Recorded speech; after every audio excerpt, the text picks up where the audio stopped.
우리가 복음서를 보면 예수님이 유대인의 안식일을 어기는 그런 내용들이 좀 나오죠. 지금도 마찬가지지만 사실 그 당시 유대인들에게는 이 안식일법이라는 것은 자기의 마음을 다해서 철저하게 지켜야 되는 그 법으로 인정을 받고 있는 것이 안식일법이다라고 볼 수가 있습니다. 지금도 이스라엘은 안식일을 어기게 되면 벌금 처벌을 받는다라고 합니다. 만약에 안식일을 어기면서 무슨 장사를 했다라고 하면 아예 그 집에 불매운동을 일으킬 정도로 철저하게 지키는 법이 뭐냐? 안식일법이다라고 볼 수밖에 없습니다. 이런 안식일법을 예수님이 어긴 것은 예수님이 뭐 좀 편하기 위해서 어긴 것도 아니고 안식일법이라는 것은 의미가 없으니까 그 안식일법을 무시해서 사실 어긴 것도 아니었다는 것을 알 수가 있습니다. 예수님은 어떤 면에서 보면 약자를 위하고 병자를 고치기 위해서 안식일에도 병을 고치는 일을 계속 해왔던 그런 일들이 있습니다. 그러므로 해서 그것들을 문제 삼아서 유대인들이 예수님에게 안식일을 어겼다라는 그런 말들을 하게 되는데, 그 중에서도 18년 동안 병을 앓으면서 허리를 펴지 못했던 거면서 고생했던 여인을 예수님이 안수해서 고치신 그런 일이 있습니다. 그것을 본 그 해당장은 예수님을 안식일을 어겼다는 것 때문에 아주 대단히 화를 낸 적이 있었죠. 예수님은 그 안식일이라는 법을 보고 그것이 어떤 중심을 두고 거기에 그 안식일에 어떤 중심을 두고 바라본 것이 아니라 그 법이 대단하다라는 것을 바라본 것이 아니라 안식일이든 무슨 날이든 예수님은 바로 병으로 고통받는 그 여인의 그 고통을 바라봤다라는 것을 알 수가 있죠. 약자들을 늘 생각하는 그런 예수님의 일들이 많이 있습니다.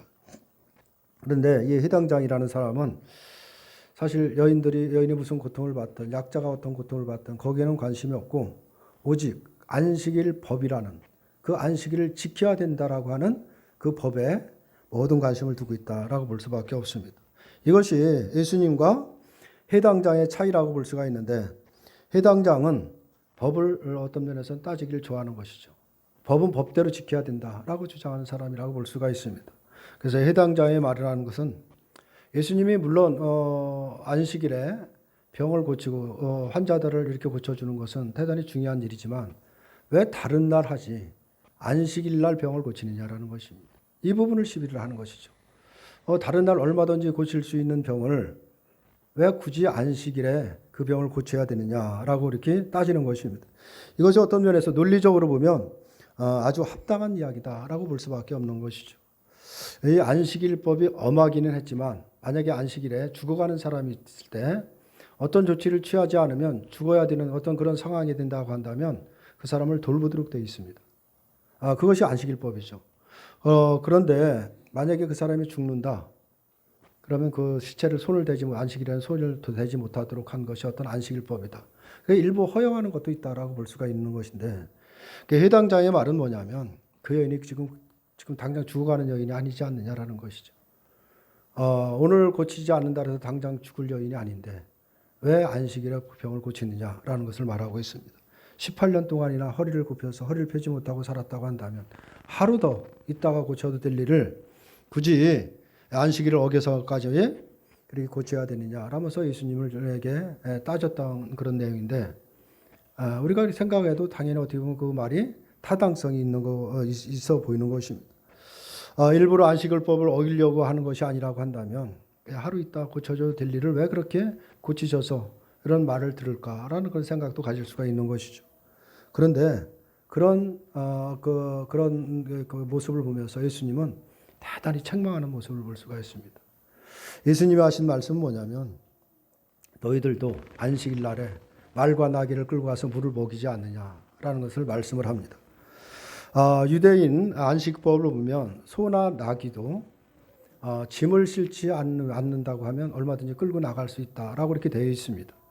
그런데 예수님이 이 말에 대해서 얼마든지 반박을 할 수가 있는 것이죠.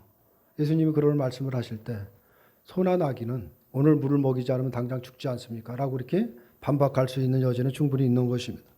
결국은 예수님이 그런 생각에 해당장을 책망하는 것은 뭐냐면 자기들의 소와 나귀, 그 동물들은 돌아보고 아끼면서 18년 동안 그 허리를 펴지 못하고 그렇게 고통받는 그 약자에 대해서는 도외시하는 그런 모습을 지금 책망하고 있다라고 볼 수밖에 없는 것입니다. 그래서 예수님은 그 여인을 고통에서 해방시키는 것에 모든 관심을 둔 거죠. 약자들에게 관심을 뒀다라고 볼 수가 있습니다. 무슨 날이 특별한 날이니 어떤 것이 특별한 절기니 거기에 관심을 둔 것이 아니다라고 볼 수밖에 없는 것입니다. 그래서 예수님은 사람을 위해서 안식일이 존재하는 것이지 사람이 안식을 위해서 존재하는 것은 아니다라는 말씀을 하셨던 것입니다. 그래서 이 바리새파 사람들은 예수님이 무슨 일을 하든 무슨 병자를 고치든 무슨 일을 하든 그 하는 일에 사실 관심은 없습니다. 어쨌든 예수님이 무슨 법을 어기느냐 여기에 늘 관심을 두고 어떤 법을 어기면 거기에 시비를 두고 예수님을 그렇게 괴롭혔다라고 이렇게 볼 수가 있는데 예수님은 법을 깨트리기 위해서 일하신 것은 아닌 것입니다. 예수님은 유대인들이 안식일법에 또 아니 그 안식일법이나 어떤 특별한 날에도 예수님은 특별한 관심이 없습니다. 단 약자의 고통에서 어떻게 하면 해방시켜 줄 것인가에 관심을 가졌던 것이고 생명을 위한 삶을 사셨고 바로 생명을 사랑하는 그런 삶을 예수님이 사셨다라는 것을 그대로 보여주는 것이 예수님의 사역에서 잘 드러나고 있습니다. 이런 부분들을 사실 오늘날 교회에서 많이 배워야 되지 않느냐 우리가 한번 생각을 해보게 되는 것입니다.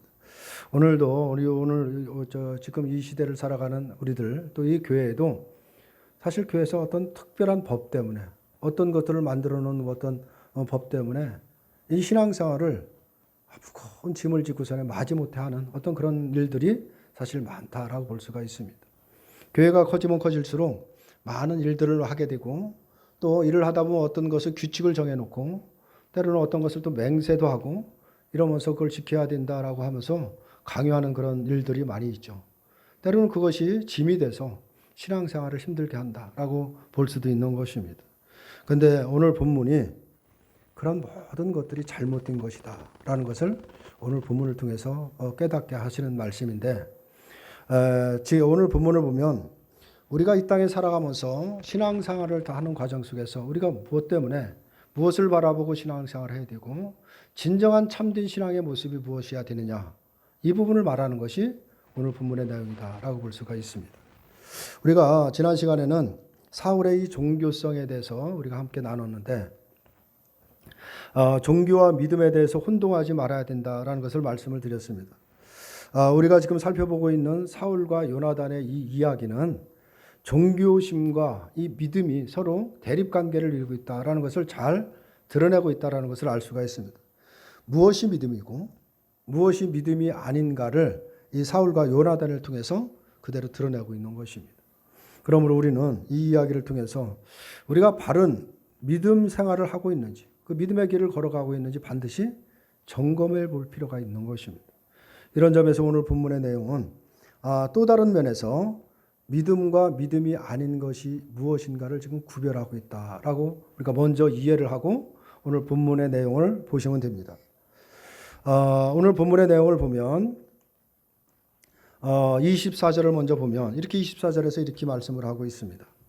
이날에 이스라엘 백성들이 피곤하였으니 이는 사울이 백성에게 맹세시켜 경계하여 이르기를 저녁 곧 내가 내 원수에게 보복하는 때까지 아무 음식물이든지 먹는 사람은 저주를 받을지어다 하였음이라.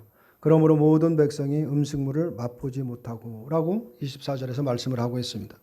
이 내용을 보면 사울이 이 블레셋과의 지금 전쟁을 하고 있는데 전투하는 상황에 백성들에게 금식을 선포한 것입니다. 그리고 만약 누구든지 음식을 먹는다라고 하면 저주를 받을 것이라고 하는 그렇게 말함으로써 백성들을 음식을 먹지 못한 채 그리고 전쟁에서 전투를 하고 있어야 된다. 전쟁을 하는 치르는 상황이다라고 볼 수가 있습니다. 사울의 이러한 맹세는 사실 누가 봐도 이해하지 못하는 것이죠.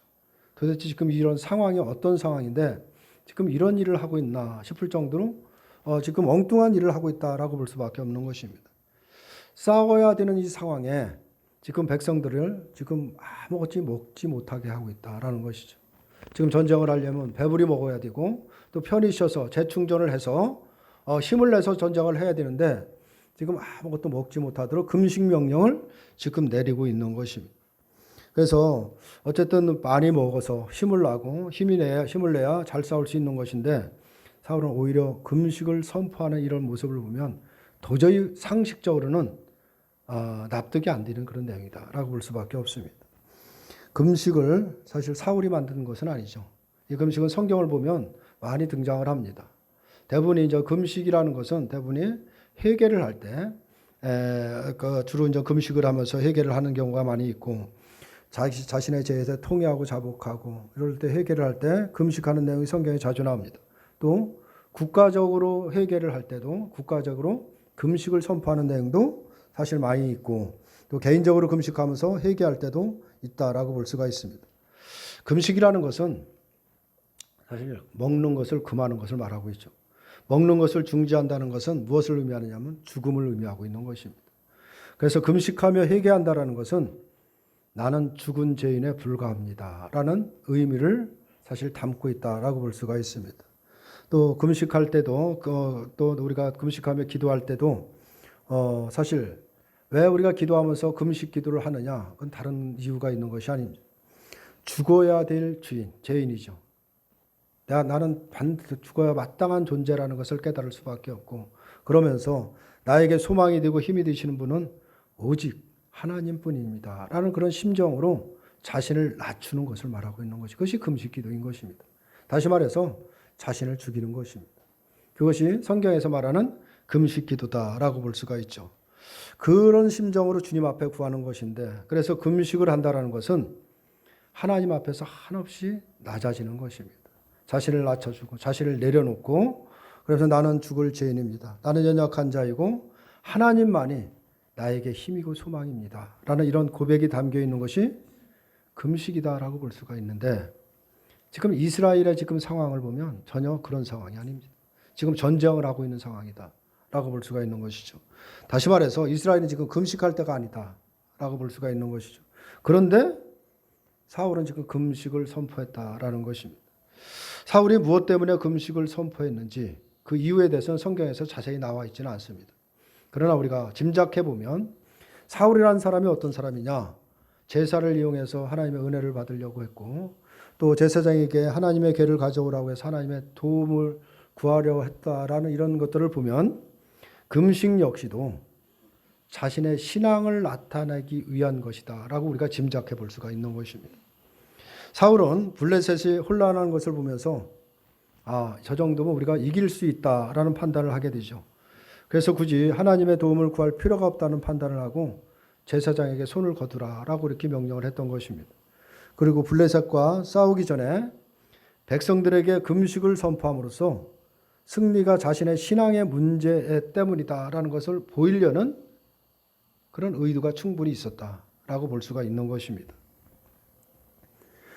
백성들에게 자신의 신앙과 힘을 나타내고자 하는 그런 의도로 백성들에게 지금 금식을 선포한 게 아닌가라는 것이죠. 지금 사울은 백성들에게 금식에 대한 맹세를 하게 함으로 인해서 지금 하나님을 전혀 바라보지 하나님을 전혀 까마득히 잊어버리고 있다라는 것을 알 수가 있는 것입니다. 하나님보다 어떻게 보면 더 많은 것을 지금 백성들에게 선포하고 있다라고 볼 수도 있는 것입니다. 이것을 성경에서는 뭐라고 말하냐면 자의적 숭배다라고 이렇게 볼 수가 있죠. 이 자의적 숭배라는 건 뭘 말하는 거냐면 내가 내 나름대로 하나님을 섬기는 방법을 만들어내서 섬기는 것을 말하고 있는 것입니다. 그것을 전 성경에서 자의적 숭배라고 하는데 그 사도 바울이 골로새서에서 말씀한 내용인데 골로새서 2장 21절과 23절을 보면 이렇게 말씀을 하고 있습니다. 골로새서 2장 21절에서 23절의 말씀입니다. 곧 붙잡지도 말고 맛보지도 말고 만지지도 말라 하는 것이니 이 모든 것은 한때 쓰이고 없어지리라. 사람의 명령과 가르침을 따르느냐 이런 것들은 자의적 숭배와 겸손과 몸을 기롭게 하는데 지혜 있는 모양이나 오직 육체에 따르는 것을 금하는 데는 조금도 유익이 없느니라 라고 이렇게 말씀을 하고 있습니다. 이 당시 유대인들이 나름대로 여기 특별한 절기라든가 특별한 날이라든가 어떤 특별한 일들을 통해서 하나님을 섬기는 방법들을 스스로 만들어냅니다. 때로는 어떤 맹세도 하고 내가 이런 것을 하겠습니다라고 하면서 자기 신앙을 보이기 위해서 하나님의 섬기는 방법을 만들어서 많이 섬겼던 이런 모양들을 이런 것들을 지금 지적한다라고 볼 수가 있는 것인데 사도 바울은 이 골로새 교회에게 그런 것들은 다 자유적 숭배에 지나지 않다라고 책망을 하고 있는 것입니다. 그런 것들은 어떤 겸손이나 낮아짐과 신앙과는 상관없이 자기 스스로 하나님을 섬기려고 하는 생각에 지나지 않는다라는 것을 말하고 있는데 하나님을 섬기는 법을 내 스스로 만드는 것입니다. 내 스스로 만들어서 그것을 그렇게 행하려고 하는 것을 말하고 있습니다. 그렇다면 사울의 금식 선포는 또다시 그의 종교성을 나타내는 것에 지나지 않다라는 것을 알 수가 있죠. 물론 금식 자체가 잘못됐다라는 것을 말하는 것은 아닙니다. 그러나 금식을 하나님 앞에서 자신의 신앙을 증명하기 위한 수단으로 이용한다라고 하면 그것을 바로 자유적 숭배에 지나지 않다라고 말하고 있다라는 것을 우리가 이해를 해야 됩니다. 본문을 보면 사울은 백성에게 금식을 선포하면서 맹세를 시켰다라는 것을 본문에서 말씀을 하고 있습니다. 그리고 누구든 음식을 먹으면 저주를 받을 것이라고 말하고 있죠. 사울이 백성에게 지금 뭐를 하는 거냐면 법을 선포하고 있다라고 볼 수가 있습니다. 법이라는 것은 하나님이 하나님 백성에게 선포하는 것이지 사람이 사람에게 선포하는 것이 아닌 것입니다. 근데 이 부분을 깨닫지를 못하고 있다. 이게 지금 사울의 모습이라고 볼 수가 있습니다. 사울이 이스라엘의 왕으로 세움을 받았지만 사울은 지금 어떤 면에서 보면 하나님을 전혀 생각하지 않고 있는 그런 모습을 그대로 보여주고 있는 것입니다. 사울 위에는 왕으로 계신 하나님이 계시다라는 것을 깨닫지를 못하고 있는 것입니다. 사울도 하나님의 법을 지켜야 할 그 입장에 있는 사람이고 바로 이스라엘 백성들을 하나님의 법을 잘 지킬 수 있도록 도와주고 인도해야 할 역할로 세워진 것이 사울이다라고 볼 수가 있습니다. 그런데 사울은 마치 자신이 이스라엘의 주인인 것처럼 행세를 하고 있는 것입니다. 이스라엘은 하나님의 군대인데 바로 마치 자신을 위한 자신의 군대처럼 지금 여기고 있다라고 볼 수밖에 없습니다. 그래서 자기 마음대로 법을 만들어서 선포하고 자기의 법에 순종할 것을 지금 강요하고 있다라고 볼 수가 있습니다. 그리고 자기 법에 순종하지 않는 자는 저주를 받는다는 말을 서슴지 않고 지금 말을 하고 있다라고 볼 수가 있는 것입니다.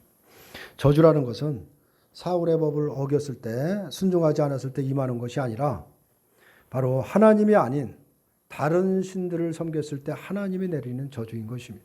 그것이 저주다라고 볼 수가 있는 것입니다. 그런데 그것은 그런 하나님을 까마득히 잊어버리고 자기 마음대로 자기 뜻대로 내가 무언가를 법을 만들어서 세우면 그것을 백성들이 다 따라야 되는 것처럼 지금 생각하고 지금 저주를 함부로 지금 서슴지 않고 선포하고 있는 것인데 당시 상황은 하나님이 지금 이스라엘의 편을 들어서 지금 정쟁을 승리하는 지금 상황이다라고 볼 수가 있죠. 다시 말해서 이스라엘은 지금 저주 가운데 있는 것이 아니라 은혜 가운데 있다라고 볼 수가 있는 것입니다. 왜냐하면 지금 하나님이 이스라엘 편에서 지금 블레셋과 싸우면서 블레셋을 지금 혼란하게 만들고 있기 때문에 그렇다라고 볼 수가 있습니다. 그런데 사울은 자기 멋대로 지금 저주를 선포하고 있다라고 볼 수가 있습니다.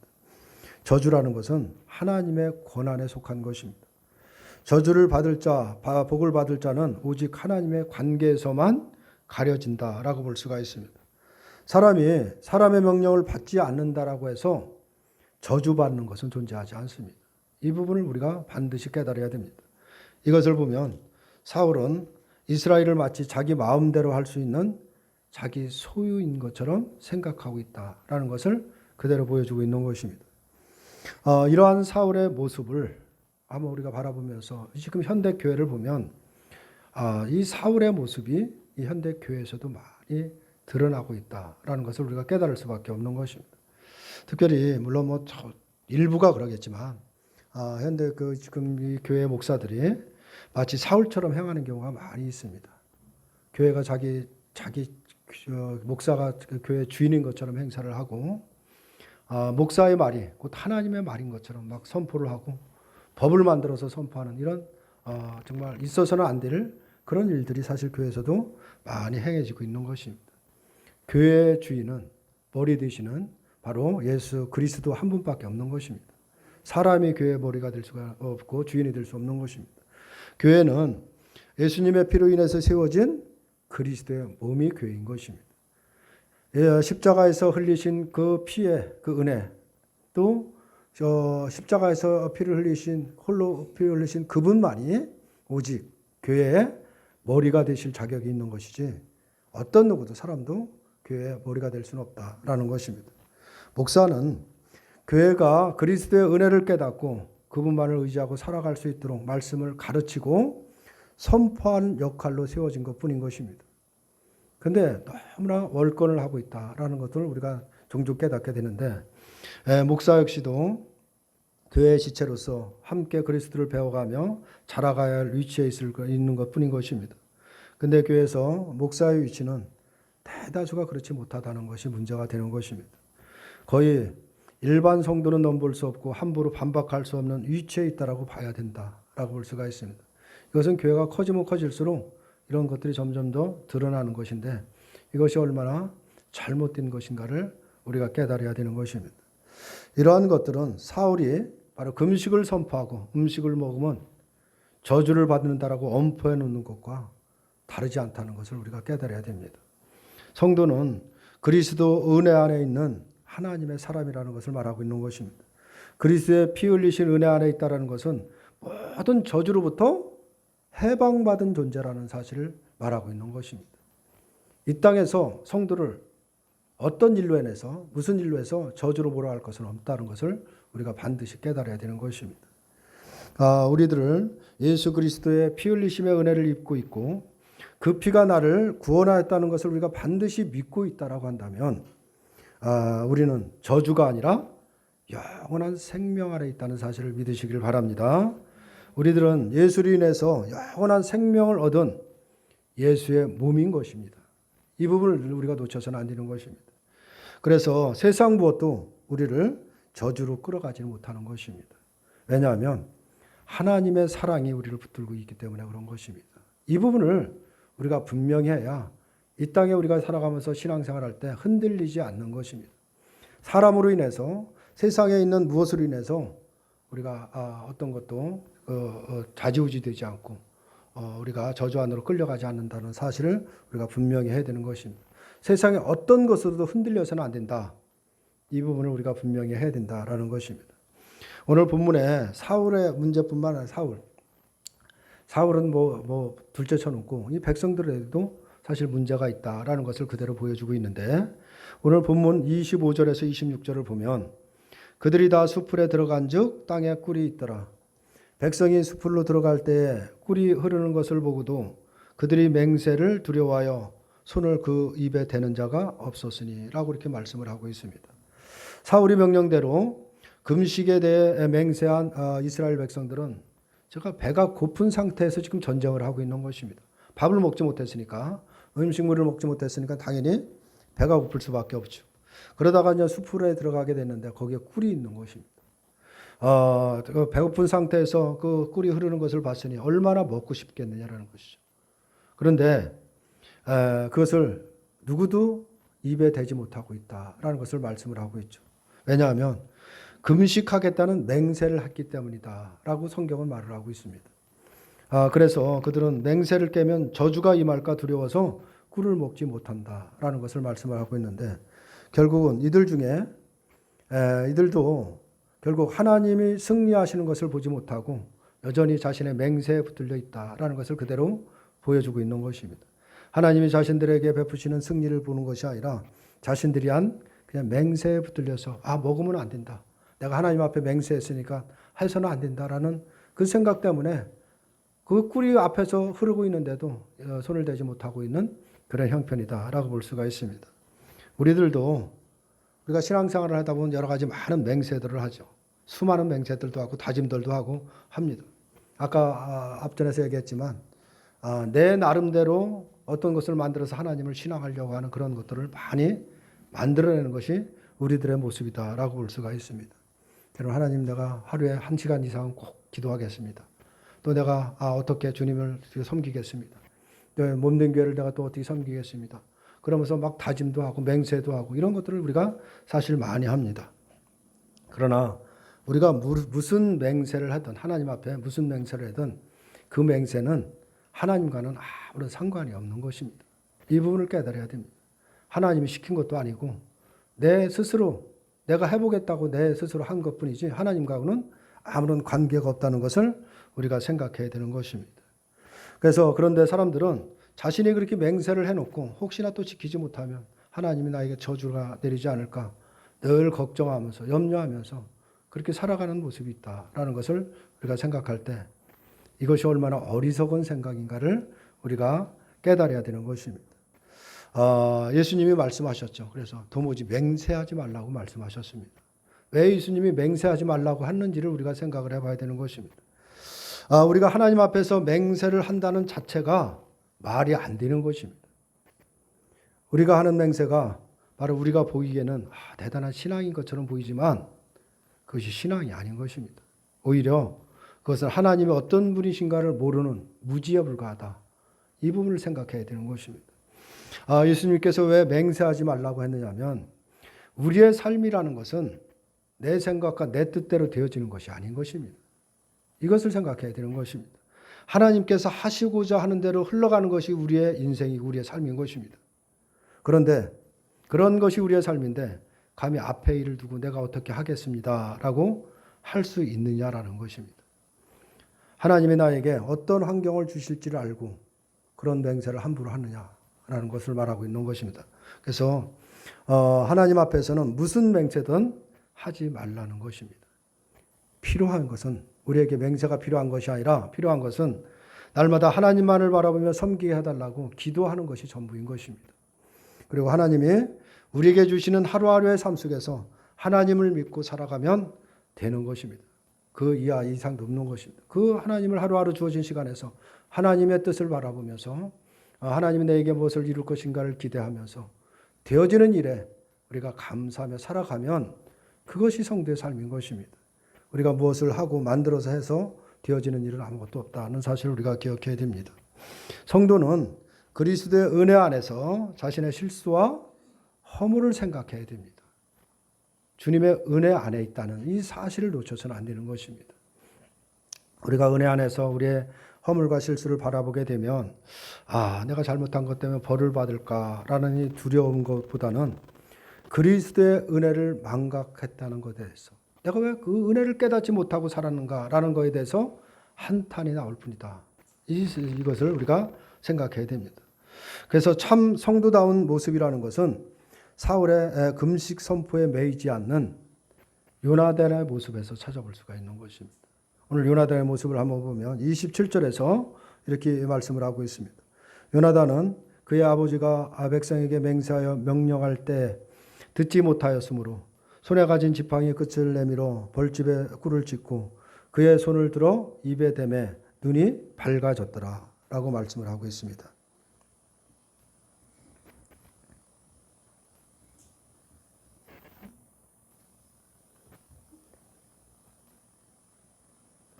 요나단은 사울이 금식을 선포하고 맹세한 일에 대해서는 전혀 알지를 못했죠. 그런 상태에서 꿀을 먹게 됩니다. 그때 백성 한 사람이 사울이 누구든지 음식을 먹으면 저주를 받는다라고 하는데 왜 그걸 찍어 먹느냐라고 이렇게 말을 했겠죠. 그 말을 들은 요나단이 29절과 30절에서 이렇게 말씀을 하고 있습니다. 요나단이 이르되 내 아버지께서 이 땅을 곤란하게 하셨도다. 보라, 내가 이 꿀을 조금을 맛보고도 내 눈이 이렇게 밝아졌거늘 하물며 백성이 오늘 그 대적에게 탈취하여 얻은 것을 임의로 먹었더라면 블레셋 사람을 사륙함이 더욱 많지 아니하였겠느냐라고 말하는 것입니다. 요나단은 사울의 저주에 대해서 전혀 염두에 두고 있지 않다라는 것을 그대로 보여주고 있죠. 오히려 사울의 맹세가 이스라엘 백성을 곤란하게 했다라는 것을 말하고 있는 것입니다. 요나단은 하나님이 이스라엘을 도와 블레셋에 대해 승리하게 하시는 그 하나님의 일하심을 지금 보고 있는 것입니다. 하나님이 지금 나와 함께 우리와 함께 하면서 우리 편에서 블레셋과 싸우고 있다는 것을 지금 바라보면서 하나님은 우리의 편이고 내가 그 은혜 아래 있다, 승리 아래 있다라는 것을 분명히 알고 있는 것입니다. 따라서 이스라엘은 하나님의 저주가 아니라 지금 은혜 아래 있음을 알아야 되는 것입니다. 내가 지금 자기가 어디에 있는지 어떤 은혜 아래 있는지를 깨달아야 되는 것입니다. 결국 사울의 저주에 대한 맹세는 하나님과는 전혀 상관없는 것임을 알았기에 이 땅을 곤란하게 했다라고 바로 이렇게 말을 하고 있는 것입니다. 오늘날 성도라고 하면서도 그리스도의 은혜를 보지 못함으로 인해서 사람의 말에 매이는 경우가 너무나 많다라는 것을 우리가 신앙생활에서 종종 깨닫게 되죠. 우리 사람의 말, 인간관계에 대해서 거기서 매여 있는 것들이 너무나 사실 많이 있습니다. 그리스도의 은혜가 그 마음의 생명처럼 살아있는 성도라고 한다면 사람의 잘못된 말 때문에 엉뚱한 두려움을 갖지 않는 것은 분명한 것입니다. 그런 데에서 자유해야 되는 것입니다. 진정한 신앙생활이라는 것은 바로 그런 데 매이지 않는다. 이 부분을 우리가 생각해야 되는 것입니다. 그래서 성도는 저주 아래 있지 않다라는 것을 말하고 있는 것입니다.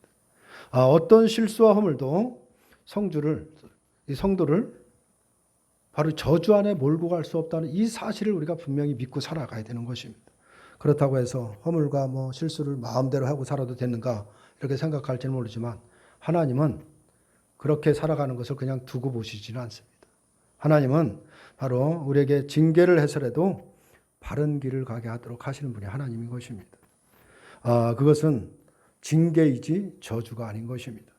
하나님의 징계는 우리의 마음을 천국에 붙들어 놓기 위해서 하시는 바로 하나님의 자녀에 대한 사랑이라는 것을 말하고 있는 것입니다.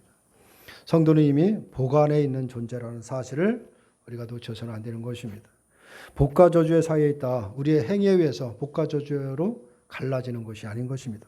한번 복 안에 거해 있으면 영원히 복 안에 거하고 있는 것입니다. 이것은 흔들림이 없는 것입니다. 그런데 복 안에 있다가 뭔가 잘못한 거 있으면 저주로 옮겨지고 저주 안에 있다가 뭔가 잘한 것이 있으면 복 안으로 옮겨지는 그런 것이 아니다. 만약에 그렇다고 한다면 얼마나 불안하겠느냐라는 것이죠. 성도는 그런 삶이 아닌 것입니다. 우리는 이미 복 안에 있는 존재들이고 그 복을 누려갈 자들이지 저주 때문에 염려하고 근심하며 살아가는 존재들이 아니라는 사실을 우리가 분명하게 믿음으로 받아들여야 됩니다.